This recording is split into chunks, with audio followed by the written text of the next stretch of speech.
Now, I started this server a while ago, and I swear last time I started I wasn't inside of a tree or something.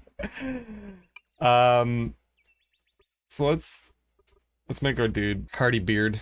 We can have peasant hair. That seems fine. I can't see myself. I can only just barely see the top of my head. I'm I was in a tree. Now there's a lot to do. I know a little bit, so we're gonna kind of skip through a couple of these tutorials. So we want to find the meteor in the sky. This area is somewhat clear. No, we can't see it yet. But if we go and take a look, we have, potentially, this is where we are. This whole world. This river, this lake, this mountain region, this grassland, this jungle could be ours. We could have some fun in the jungle. We can go over here to this island, Jungle Island, a desert island. It's, there's a lot here. It's a big world. Big planet. I think I might want to go start over here in this grassland. So maybe I should make a marker. Oh, but if I go over here, then I don't have to worry about trees or anything. All good choices. I think, well, we're going to want to chop some trees anyway, so we're going to make a marker here. Drop marker. Boop. Home? Question mark. And we're going to travel there. There we go. Meteor spotted. Impact in 29 days, 23 hours, 54 minutes, and 13, 12, 11 seconds. The meteor is in a spiral orbit around the planet, set to impact within 30 real days. Together with your fellow citizens, you'll need to advance civilization to a technology level capable of stopping the meteor. Since all your resources to do this come from the environment, you could very well destroy the planet before the meteor even impacts. To navigate these twin dangers, you need to collaborate with me, myself, and I, because I'm the only one on this planet, to build a thriving economy, which is going to be tough, tempered by a well-run government, which is going to be tough. Actually, the government part's pretty easy. I am the dictator of this planet. It's just me. Am I the king? I don't know. So the law system and all the collaboration system, like the economy system in this game, is actually really well done and really elaborate. But unfortunately, an economy of one is not really an economy. So we're just going to be kind of surviving out here. Doing our best. Ooh, berries. Now we're going to need things like berries, pumpkins, and beets. Maybe even mushrooms. I don't know. To kind of get ourselves going here. Look at all the animals. So the neat thing about the animals, right? And this part's amazing. Like, look at this. There's a wolf. There's rabbits. There's deer. We saw lots of deer. All of the animals in this game. We can look at the environment data, and we can see where they live, right? Population, deer, for example. They're all over this place. Not so much in the highlands, but they're all over here. And if we look at where they can live, deer, they can definitely live all these places. If we don't look at that map, if we come down here and we look at graphs, right? This is going to open up in our browser. So we can look at information about species and stuff, like alligator.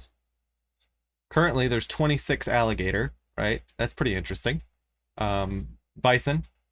There are 13 bison, and that's on the whole planet.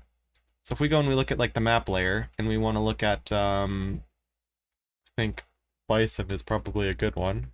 So bison, we're probably not going to see them so much, because they're mostly in this region, whereas we are over here by Desert Island, in the river. So we're over here. Right now. So we might see a couple. There's a chance, but overwhelmingly, we're not going to see too many bison where we're at. Deer, maybe. So we look at deer. Oh, we're going to see lots of deer. We're going to see a great many deer. In the water, are we going to see sharks? You betcha. Might we see mountain goats? If we go inland a bit, we might. And all sorts of other cool information. And then this is also historical, so when we get further in, we're going to be able to look back and see what happened to these populations over time. And see, just kind of what our impact was here. And you can get all sorts of information. Information like about trees, right? Like about birch.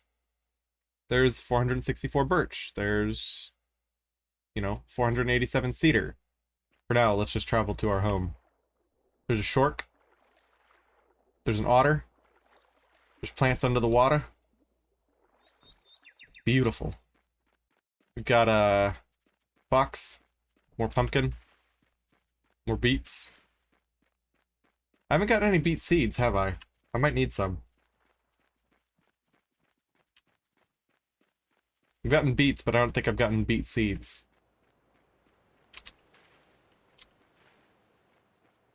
Or can you just plant beets? I think beets are a root, so you should be able to plant them again, or do you need special seeds? Assuming they can even grow where I'm going. Oh, there's the outlet of the river. So this is close to where we want to be. Wow, look at these rocks. Look at these cliffs. Oh, that's amazing. Okay. Yeah, this is pretty. I like this. The terrain's a little rough, but there's desert over there, which could be good for us in the future. And here we are. We're going to take our camp, and we're going to just chuck her down right here. This is it. This is home. So now for crafting and all that other stuff, in the campsite comes with an axe, which is great. We're gonna need that axe. Also comes with all sorts of other things. Just put all this in our backpack for now. Oh, we got pumpkin seed. Good.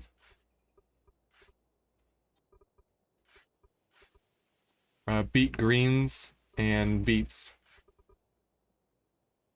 Oh, and it comes with tomatoes and raw fish. Oh, beautiful.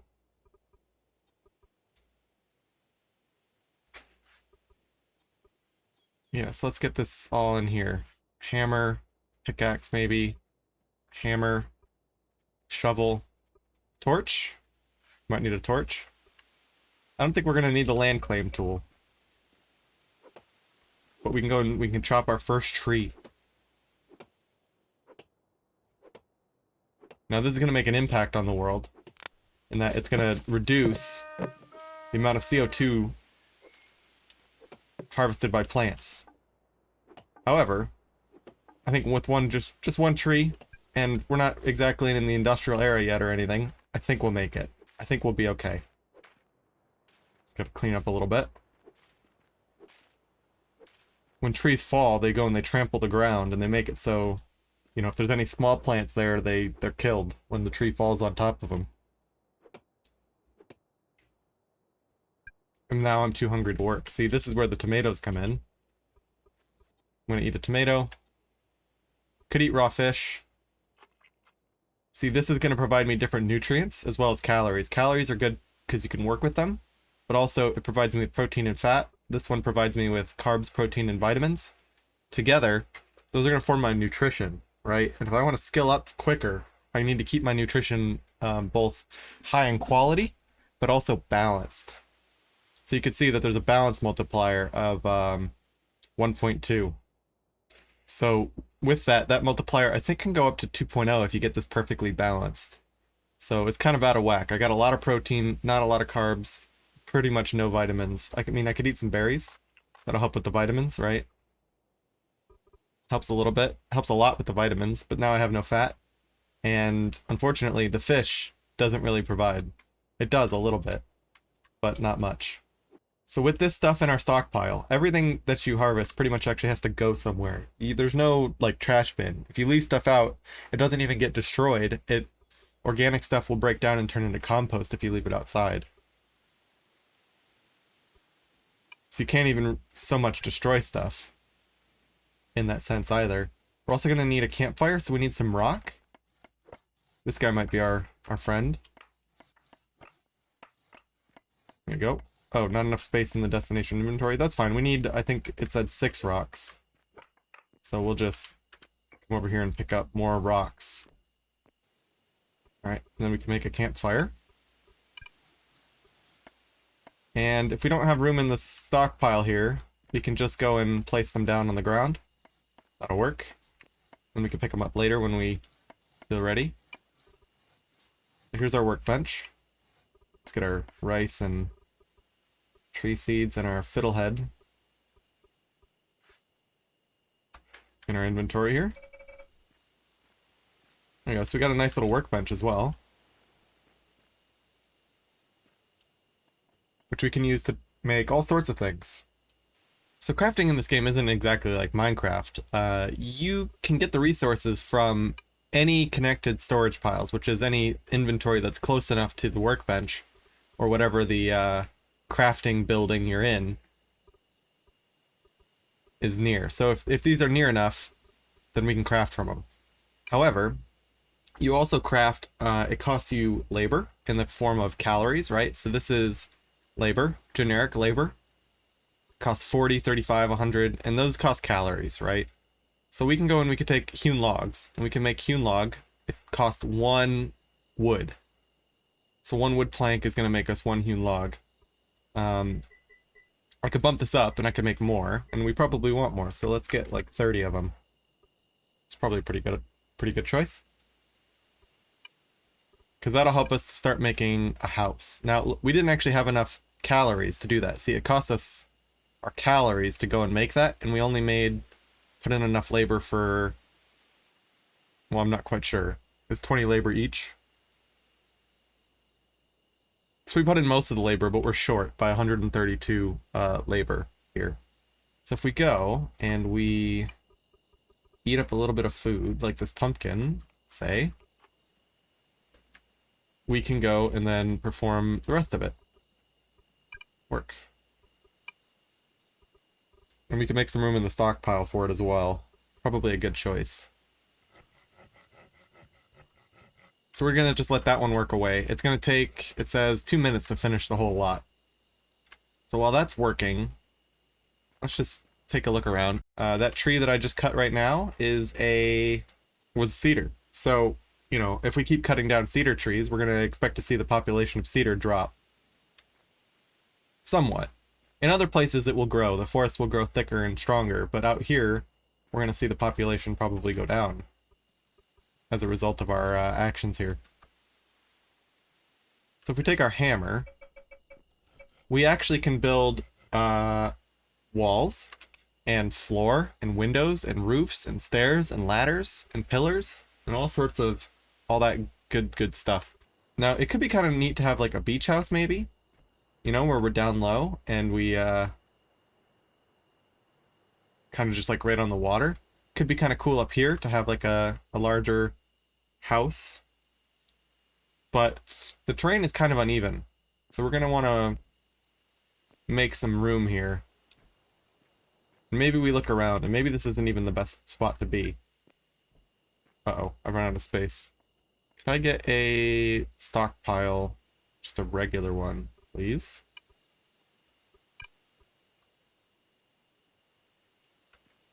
Right. Like, if we look around, this we could level down, but this cliff up here, all this rock, that would be a lot for us in our current set of tools. Also, there's a wolf. Now, this game's nice in that you don't have to worry about dying, right? You're not really gonna have to worry about the threat of, you know, getting attacked by critters or drowning or dying from hunger. The threats are more from the damage you do to the environment and whether or not you can actually advance fast enough to survive, say, the asteroid. Now, and the reason that this is going to be tough alone, and we're going to see this fairly shortly, is that there are specializations. Now, we've got the server set pretty generously, and it starts us with one specialization, which is self-improvement, which is going to help. It's going to lower our calorie consumption on when we use certain tools and increase our carrying capacity. But we have to pick other specializations, and depending on what we pick will determine what kind of crafting recipes we can do right away. So some of these are going to be somewhat problematic in the sense that, well, we're not going to be able to do everything right away, which could be somewhat troubling. Like, I know that carpentry is going to help us build better buildings and help us build furniture and stuff. So we definitely would like carpentry, but first we have to learn carpentry. So we have to create the skill book at a research table to learn what carpentry is. Similarly, you know, we can get mining, that's a basic skill, but if we want something like masonry or pottery, we're going to have to go and research that at a research table. And that's where our difficulty is going to come in. So right now we have 2 skill points, one that we started with, and the second one that we actually unlocked pretty quick, because we've got the server set to give us skill points at a slightly faster rate. And we're probably going to want to be very careful with this. Now, campfire cooking sounds like a very good choice. It would be pretty nice to be able to make like these extra recipes, right? So we're going to have to make a campfire, which I think we did make, yes. Here.